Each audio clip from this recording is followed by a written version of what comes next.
Live and direct from anywhere in the world, it's The Kelley Show with Dr. Kelley Mondesire. Hello and welcome back to The Kelley Show, real people with real stories in real time. And I'm your host, Dr. Kelley Mondesire. And today is a very special episode as we wrap up the month, which is the state of global education.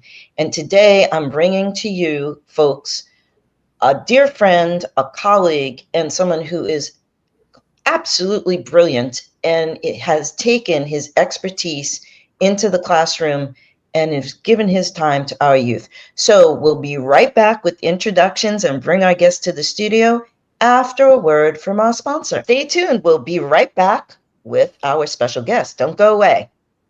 This portion of The Kelley Show is being brought to you by White Wolf Advisory Services. We are the bridge between nations, creating growth, commerce and collaboration between cultures. Contact us today for more information.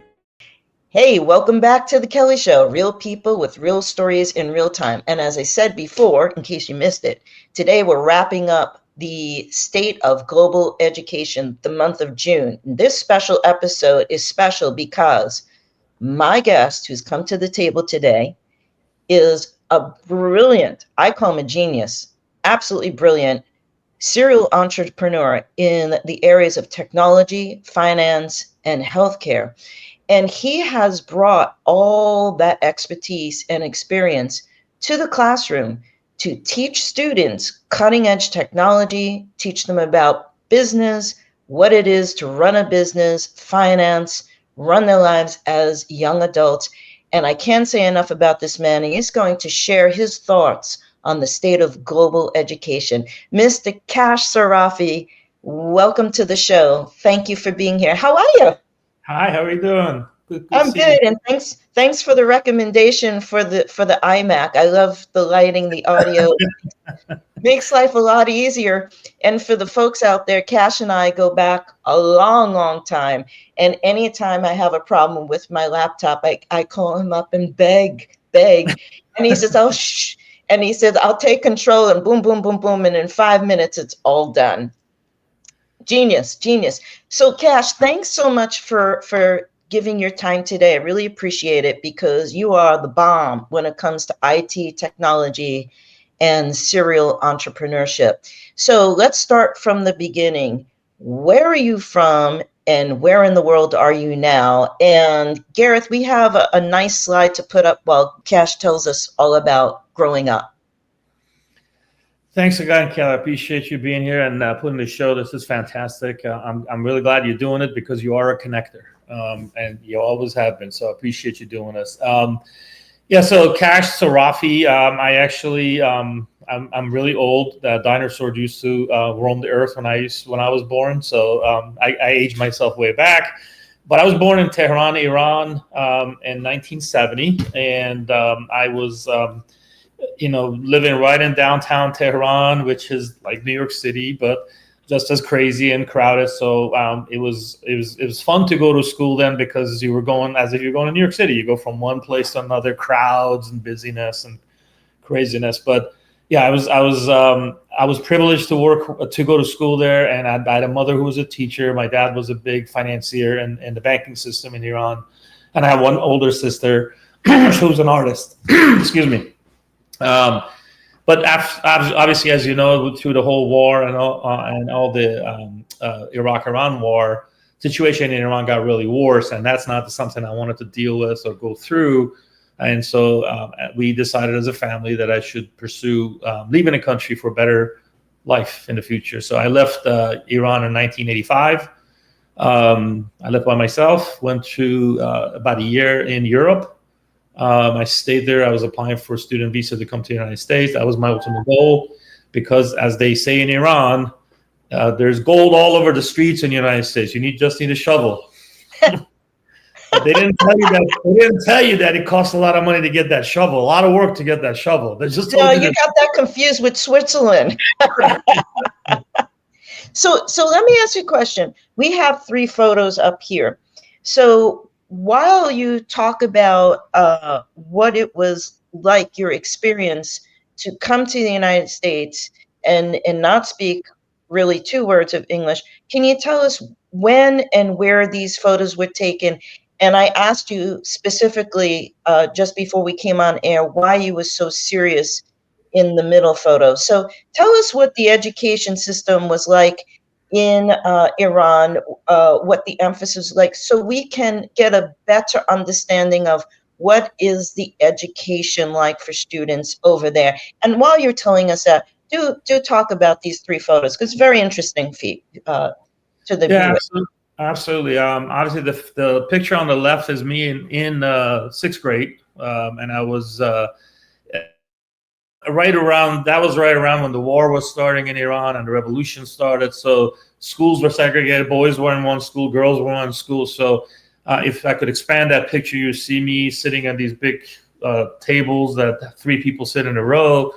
Small rooms. We had, I think, maybe 10 or 15 kids per classroom. Nothing big. But it was pretty intense. We basically had to take sciences. Almost every science had to be taken every year. Physics, biology, chemistry, everything. And we had heavy emphasis on math. So we had pretty much every math class you could ever imagine at that grade. Wow. But one of the key things that was really critical for what they did in Iran was we also had a trade. Every year we had a trade that we had to take up on. And almost like an intern, you would sign up for a trade, say, hey, I want to go work in a hospital in the nurse's office. And you had to do that for a grade. So they start that way early so that you can get a really good sense of what it's like to be working in real life and how what you learn in the classroom applied there. And the nice thing was that you can actually pick almost anything. You could be, and I've done them all. I worked in mills. I worked in metal places. I worked in hospitals where I used to go with a nurse and take blood out of people. That was the worst one. Yeah, no, I don't do that well with those kind of stuff. That's not my technology.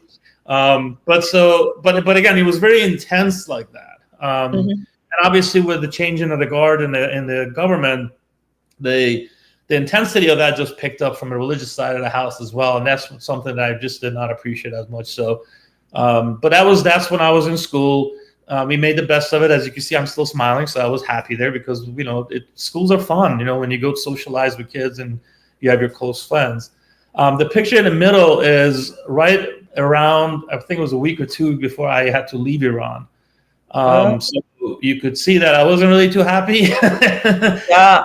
It's funny because not funny, but I tried to leave the country once through the border. We actually took a bus, went all the way to Turkey to try to get a visa to come to the United States, got rejected, came all the way back. So at this point, my mind was somewhere else. I wanted to leave the country. I've seen what happens outside the world, but I also miss my family because everybody was there. So that was the middle photo is where I was actually about to leave. It was I knew that I was leaving. I knew what was coming, and I was getting ready to hop and leave the country. And so. And how old were you there?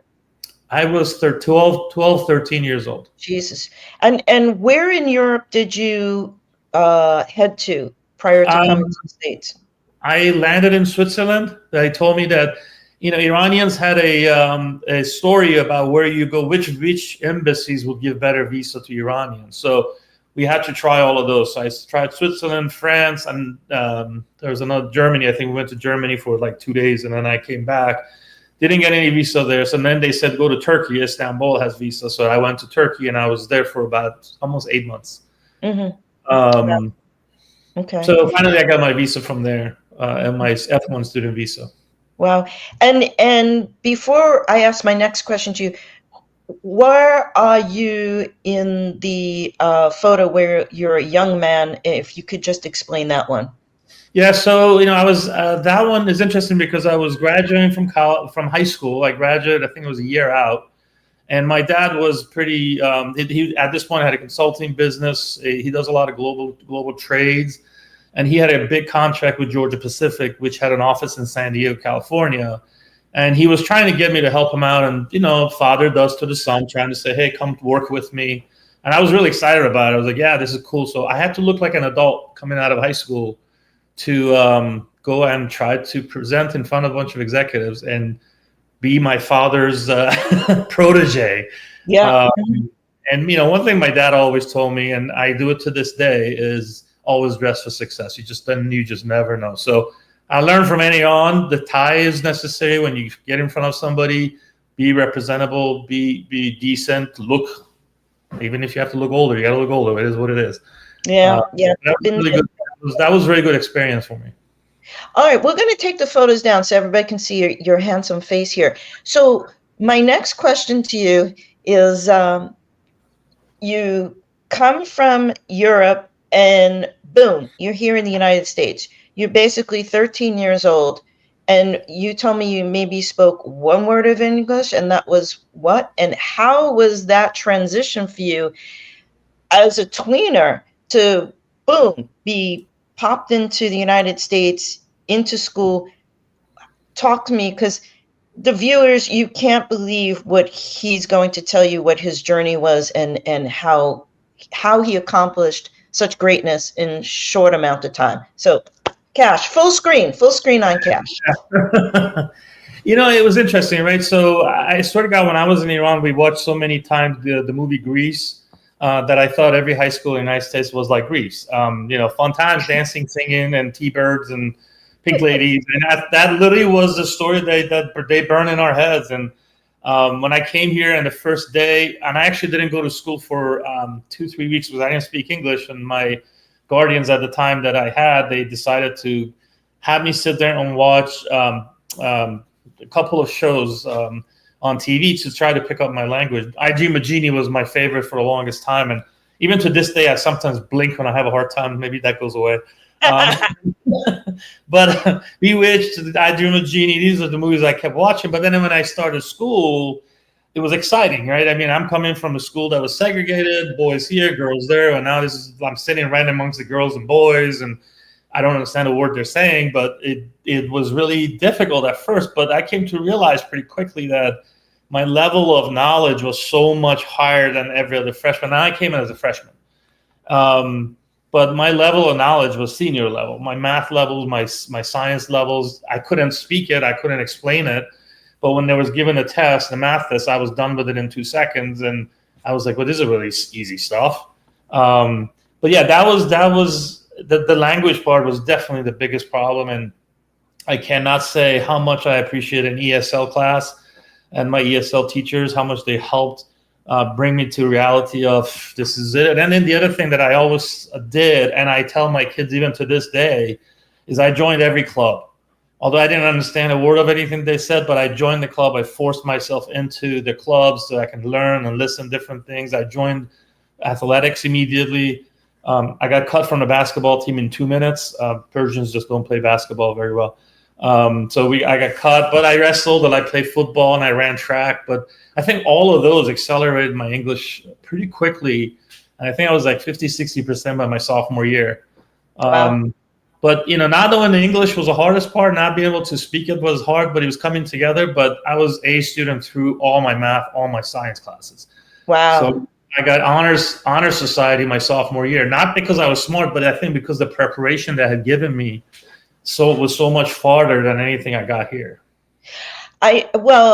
Don't discount your smarts, because you're one of the most brilliant individuals I have ever I think smarts comes from background, right? If you think about it, that how much were you exposed to, how much opportunity you were given, and did you take advantage of those opportunities?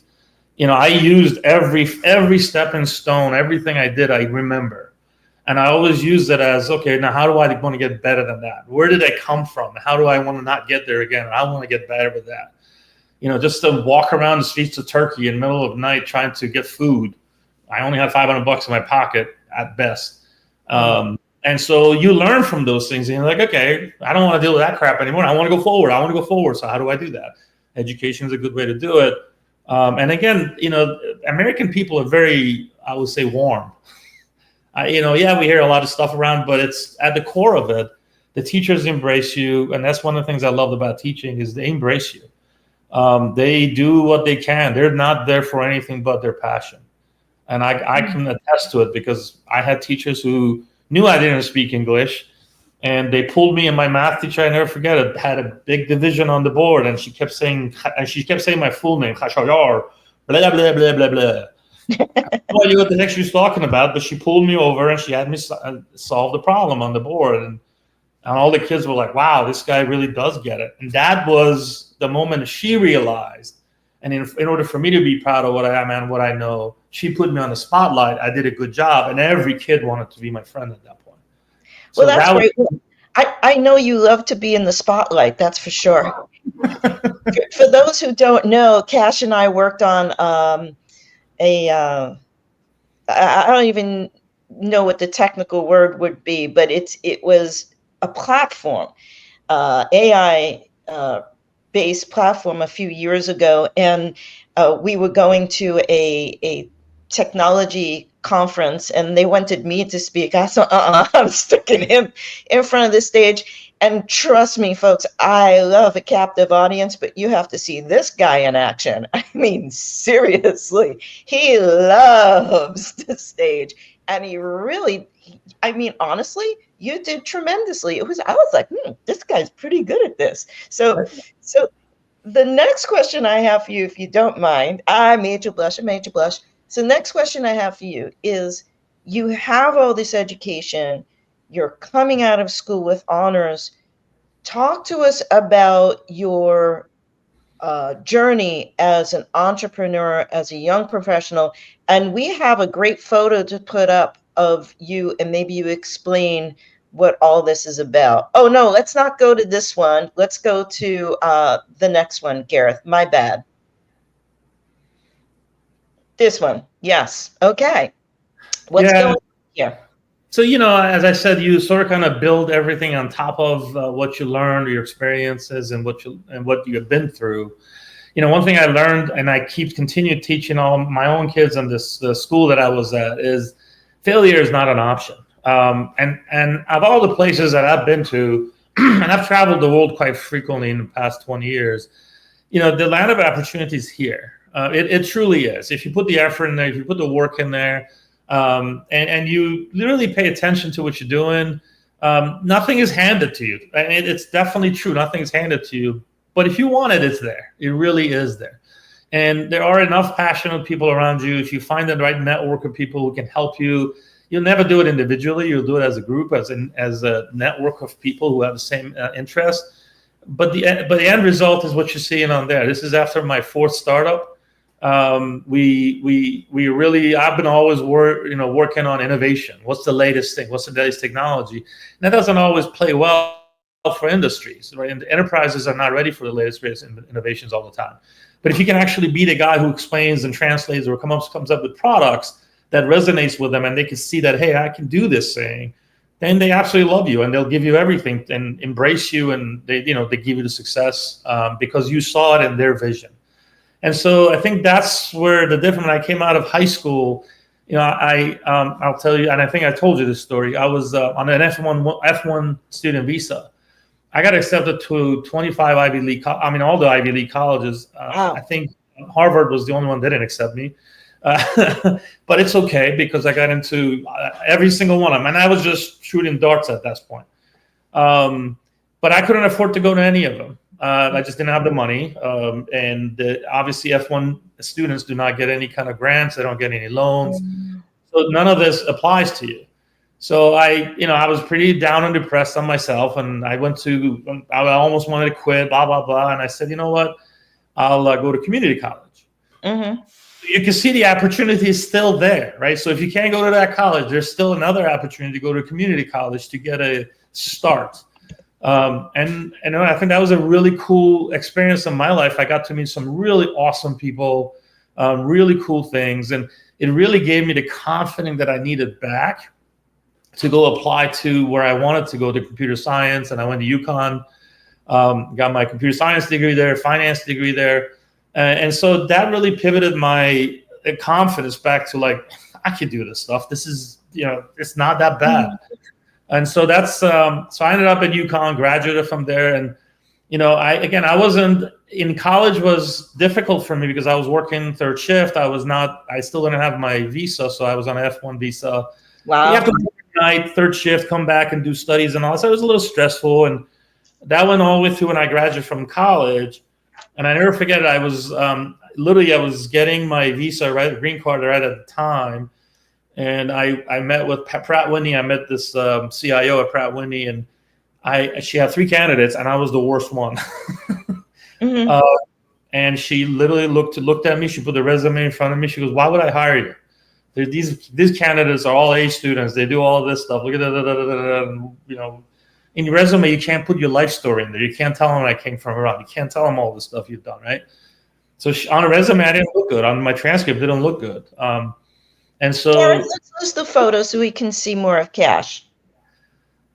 So at that point, she gave me a shot, and I always appreciate that. Every time I see her, I say, "You gave me a chance," and she basically said, "Listen, you sat there and you sold me on this. The why I should have you working for me. The other ones came in bookworms, smart as ever, no personality, no emotions. You brought emotions to the interview."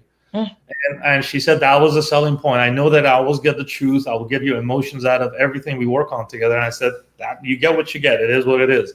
Mm-hmm. And so that was the pivoting point. And I still, to this point, tell everybody, every one of my students, I told them, every one of my kids, I always say, I said, speak with your emotions. Put your heart out there. People want to see that. If you're fake, they can see that too. So that was my start of my career at Pratt Whitney. And then it just went crazy from there. Yeah, I know you became quite successful in the area of technology, healthcare, finance, and actually it was one of our mutual friends from the Wall Street crowd that first introduced me to you. Geez, I think it's about 20 years now. Yeah. Wow, we look good.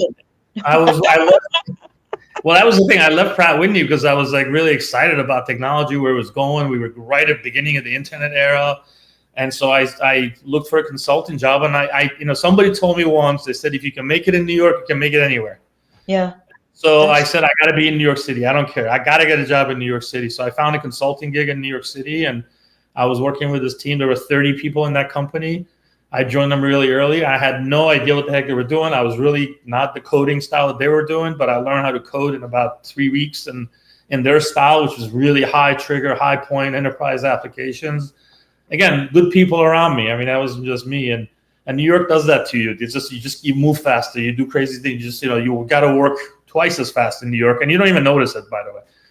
Yeah, that's true. Until you get out, and then you realize how it's like he gets. It is, and we had a great thing going. We were working 4.5 days nonstop, and then we would leave on Friday, go back to Connecticut where I live, downtime, and then go back to New York at Sunday night, start all over again. But it was great because I worked at Barnes & Noble was my first client. I built their search engine. I built their shopping system. I actually coded the whole thing, and they're still using it, by the way. So, that was a good experience. And then the company took off, and I took over the whole East Coast. And I was working in a lot of financial service companies, and I worked with a lot of healthcare companies. And I actually stood up 2 practices. I stood up our finance practice and our healthcare practice. And I had clients like Johnson & Johnson, Novo Nordisk, Novartis, all these big companies. I had clients on the other side, Bank of America, Merrill Lynch. So we were doing a lot of compliance systems for all of them. And then obviously internet came up, anything with a .com. And now we were the hottest thing in town because we had really high skilled developers. And I was responsible for all the data warehousing.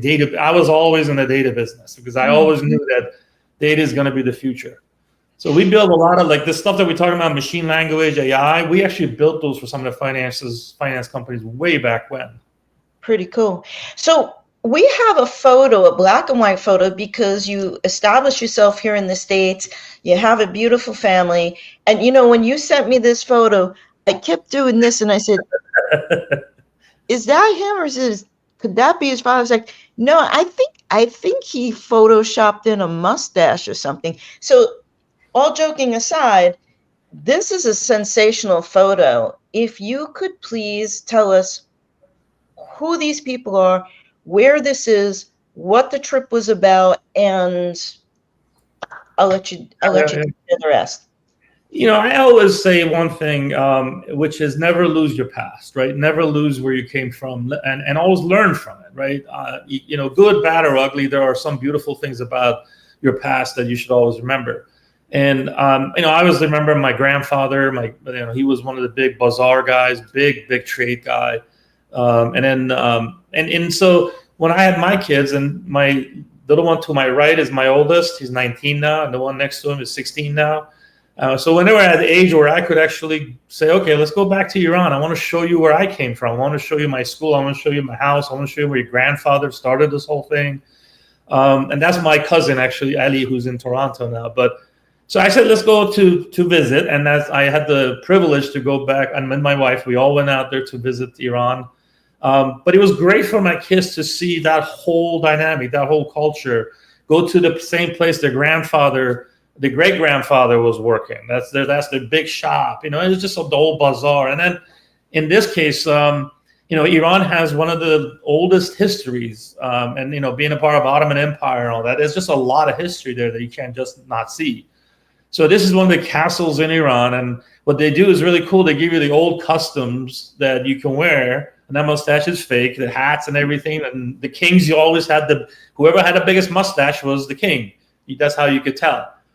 And so it was cool for them to wear the traditional outfits of princesses and all that, and pose in front of the castles. And so I wanted them to feel like this is their legacy. This is where we all came from, my family, and just to remember this. So to this day, when I ask them, although they were little, they don't remember everything. They remember these little moments. They're like, yeah, it was really cool when we wore those outfits. So just the little things I always try to bring back to them to say, hey, remember, this is where we came from. Remember those and build on it. Be proud of your heritage. Be proud of who you are. And then be proud of your grandparents. Always pay respect to them. Remember them. Talk about them, because without them, and by the way, everybody in my family has always been an entrepreneur. They're always on their own businesses. My grandfather my grandfather bankrupted 4 times or 5 times, and every time he came back with a vengeance, got bigger companies, bigger and bigger and bigger. So you look at that and you go, the guy went bankrupt 4 times, and this is the business he owns now. Are you kidding me? How can you fail, right? That's the persistence that you put in your head, and hopefully you can pass on to your kids. Yeah, failure is not an option.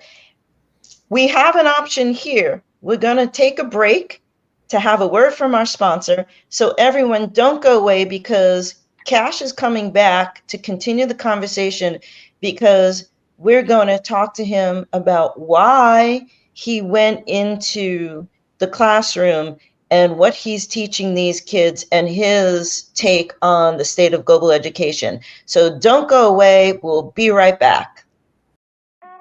This portion of the show is brought to you by Many Purple Hats, MPH, Vroom! Get noticed online, stand out from the crowd, differentiate yourself from all that white noise. Vroom! And welcome back to The Kelley Show, real people with real stories in real time. This special episode with Mr. Khash Sarrafi I think this is one of our best so far. Gareth will agree with me. But anyways, Khash, welcome back, and let's continue the conversation. So you have decided recently to take all that experience that you have and come into the classroom. So tell us about stepping out of the business world and into the classroom, what your first observations were of the classroom experience from your perspective, what you're teaching, what you're doing with your students, which is pretty phenomenal as far as I'm concerned, and your take on education. Do tell. Yeah, definitely. I when I was working in New York, I actually had the privilege of teaching at Columbia University, and I was teaching the master's levels and special certification programs there for 6 years. And I also taught at UConn, their EMBA program, different ballgame. But I love teaching. The teaching is always something I absolutely love, because you learn a lot by teaching, right? So when the opportunity, when telemeet, we ended telemeet, I had some time, and I looked on my son, who just finished. He goes to the same high school. He's a junior there, and now he's going to be a senior. But he was teaching a robotics class there, and my oldest son graduated from there, and he went starting at UNC Charlotte. But every time I ask him about technology, I'm saying, so what are you doing this? What are you doing? Did you learn this? Did you learn that? They're like, nope.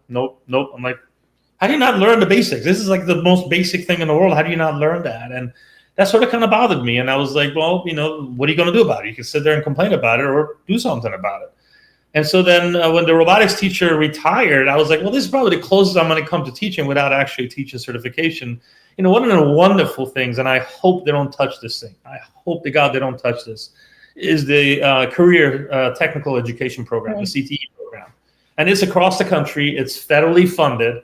How we talk about hands-on and how we're going to people to do trade work, that's what this is all about. And the focus is really to teach these kids about trade work. So I'm like, well, this really resonates with me. Robotics, that's nice. I build Legos, I build computers all day. But, what if I go in there and actually take a different perspective in this? And the perspective is, I used to hire a lot of young people in my company. I mean, thousands and thousands of young people. And I used to have to spend so much time putting personalities in their heads. Developers by nature is introverts. They don't want to talk. They don't want to get in front of audience. They don't want to say anything. So imagine that you got to do all the work all the time. And if the guy did a wonderful job, build the most amazing software in the world, can't talk 2 cents in front of 4 people. And then you always have them in some corner in a room and somebody says, well, how did you build it? Now you got to go learn everything he knows and try to explain it to people. And it's just a nightmare. So I was like, well, let me see if I can go change some of this. Maybe I can help a little bit. And I'm a hands-on guy, pull the sleeves up and jump in. I called the principal. I said, hey, this job is open and I'm going to come in, but I'm not going to teach robotics the way you normally taught. I know about that stuff. That's nice. But I want to be able to talk about entrepreneurship, innovation, business, the business of robotics. How does, great that I build this fantastic, weird robot that does weird things. Can you sell it? Can you make people use it?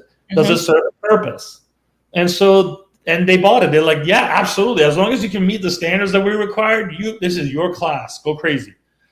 And again, I come from an AI background. That's what I've been working on in my life, especially our last technology was all AI. I also said that we need to bring AI into this track. We need to teach kids how to use it. And he's like, we need to teach the teachers how to use it. I'm like, I'm on it. And so they were really nice to give me the opportunity to come in to teach, and they gave me the job, and I was so excited. And going into it, I'm thinking startup-ish technology. We got all these process and all that. Nope. Nope. The curriculum was 15 years old. No. The software, they have a few software that they use. Nothing out of this world. Nothing that, if you and I want to do something, obviously we just sign up and we start using the tech. It wasn't even as innovative. Like, how we always said the healthcare tech is so behind and finance tech is behind. Well, these guys are 20 years behind those guys. Oh, wow. And so they have some things which could be made into some exciting things, but they just never done it. And so to me, it's not their fault. It's really not their fault. It's just that there's no funding for these people. They got to basically make, and I remember when I was as a consultant, I remember when I went back to UTC, somebody taught me that here's $1, go make as much you can out of this, get as much as you can out of this $1. And that's exactly what happens in high schools and schools in general. The teachers don't get any money. They don't get paid. We all know that. And that was very obvious. And I was dumbfounded for the first couple of weeks to go, how do you make it with $45,000 salary? How? I don't know how anybody makes it for that kind of salary. But that's the starting salary. And you go from there to 60s and whatever. But so again, it was really tough for me. But one of the things, I guess, coming as an entrepreneur was, and they gave me the freedom. I think that was the greatest thing about the principal and the vice principal and the district. They said, hey, listen, meet this stuff, but bring all these other stuff that you're talking about. Bring them to the classroom. We need it.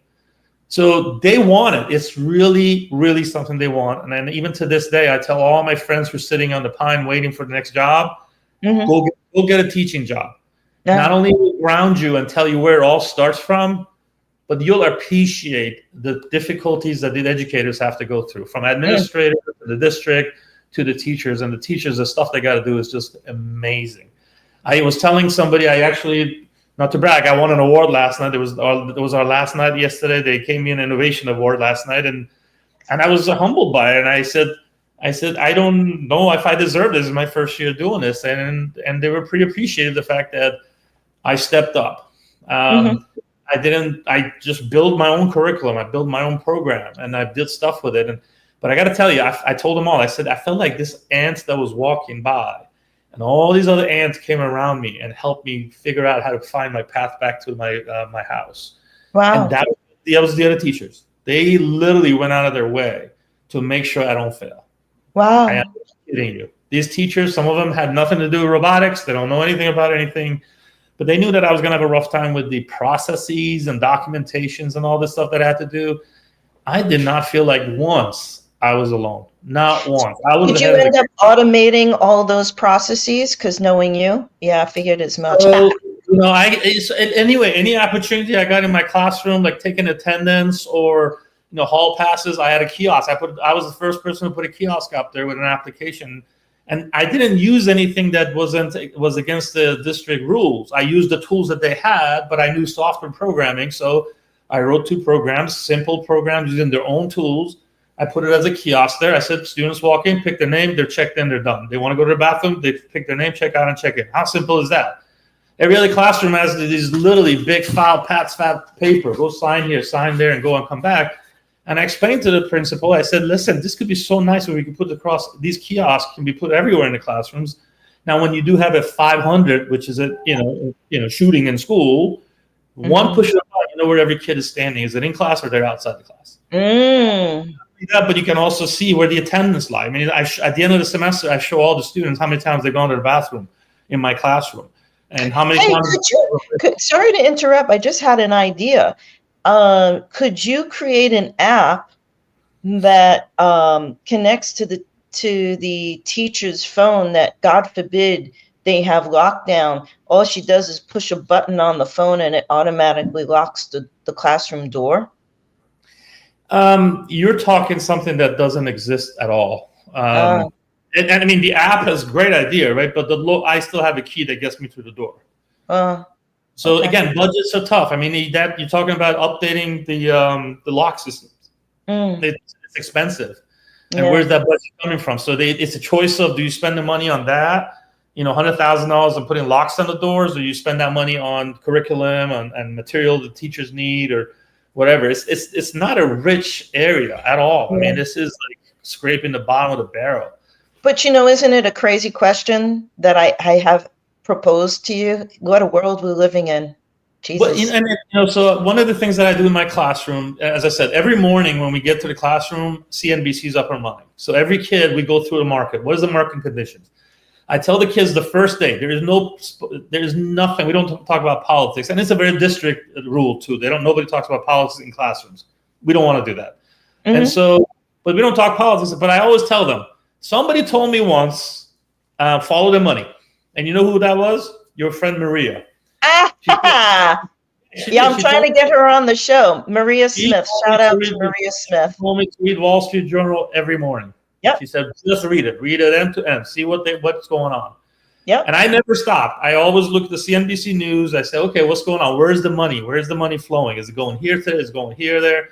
And obviously my focus was technology, AI, and robots. And guess what? That's everywhere these days. So every time you talk CNBC, boom, is right there. So my students, a Tuesday news day, we call it, they actually have 5 minutes to pick a news article out of anywhere, and they get up and present the news to the classroom. And it could be anything, but it has to be AI or robotics, technology driven, and then tell us about financial models. We sit down and read 10Ks in my class. It's a robotic class. We have a portfolio management, so they all trade against each other every day. Great. So we do those exercises, but it's, again, technology focus. I want to let them know, if you're going to build a robot, you better have a purpose. Right. If you're going to think about how to do some technology, you better have a purpose. And, so all of these things really helps out these kids. And 9 out of 10 kids come up with the idea of, why don't we have facial recognition in schools? So the kids come through, boom, facial recognition, they can get right through the door, they can guess. So we know when that somebody comes in that shouldn't be here. I'm like, I know. I know. So one of the things I do is I go present that every day, because we do also present to the school, and we present in the auditorium and all that. And so we go in front of the principal's office and we present all of them to the principal, just so that he can judge them and get some hints as to what we're looking for, what the kids are coming up with. So it's a really cool thing to see that. That's cool. So let's just break away from there for a moment, because you're not just any digit head. You do have other hobbies, and we have a photo of you that we're going to put up.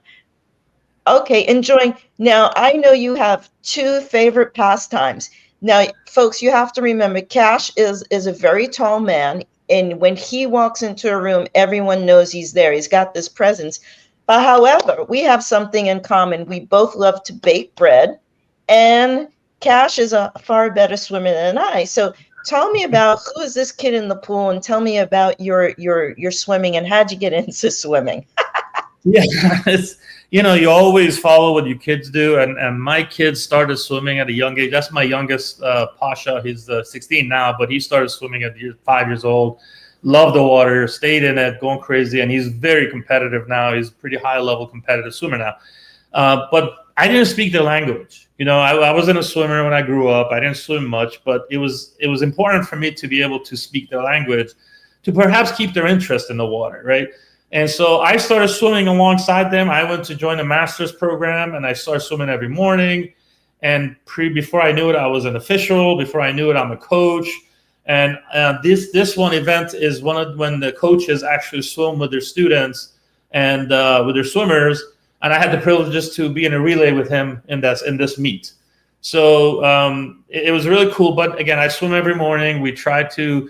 It's a great way to connect with your kid, and we sit there and talk about swim, and we talk about, so what do you think about this? And the best time was when they said the water was cold. I'm like, yeah, whatever. I was in it this morning. Get in there. So,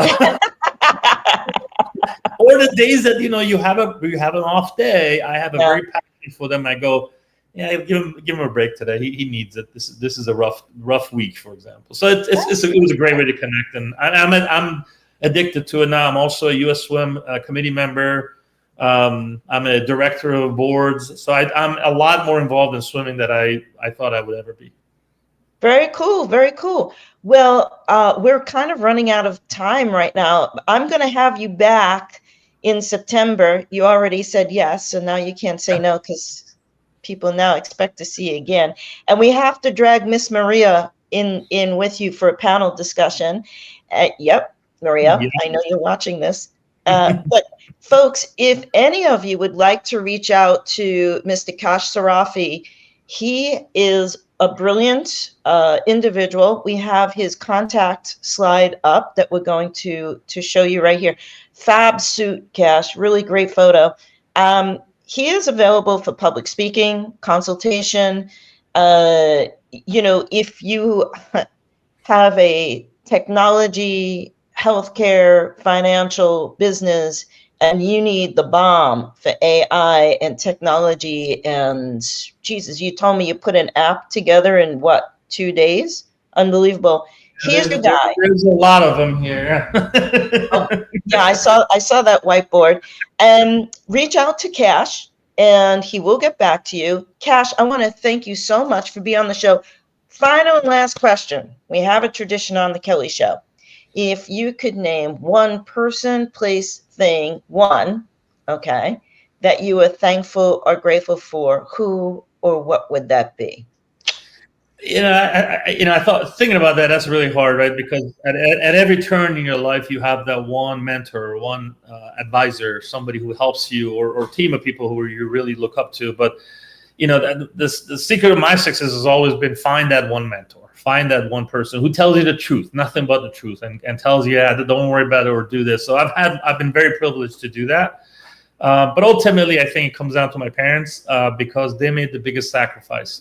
There's no way on earth I could have sent my 13-year-old to cross the country somewhere else for achieving a better life. My dad was a very successful banker in Iran. He was the CEO of the Central Bank of Iran. So, he wanted the same kind of success for me, and he knew that wasn't going to happen. So I really have to give it to him. And my mom, they both sacrificed big. So I got to give that to them as much as I want to give it to everybody else that I love. The source of it is them. So I got to appreciate them. Can you share their names with the audience so we can get true to this? The names I call them? Watch it. I know how to get in touch with your mother. My dad's name is Ali and my mom's Vida. Okay. Well, thank you to your parents. California, enjoying the sunshine there. But I think that's the present from me to them was go live in California and retire there and enjoy the rest of your life. But they're definitely a gem. Okay, good. God bless. Well, thanks again for coming on the show. And folks, if you would like to be a guest on a future Kelley show, please do write into us. We have the information here, looky. Send us your name, your contact information, your story, but most importantly, why you would like to be a guest on the Kelley show. And don't forget to subscribe today. Contact information is here to the Kelley show. Real people with real stories in real time. Never miss a great episode. And please share today's episode with your friends, your family, your schoolmates, your fellow teachers, fellow professionals, because Khash's story is one of the American dream, success, sharing, and giving back of his expertise to today's youth. So stay tuned. He's coming back in September for a panel discussion on serial entrepreneurship and business. So for the meanwhile, stay tuned. Thank you. Subscribe today. Next week, we start a new month, and it's going to be the League of Extraordinary Women, and that you do not want to miss. So be well, God bless, love and light, peace and love, all the rest. Gareth, take it away.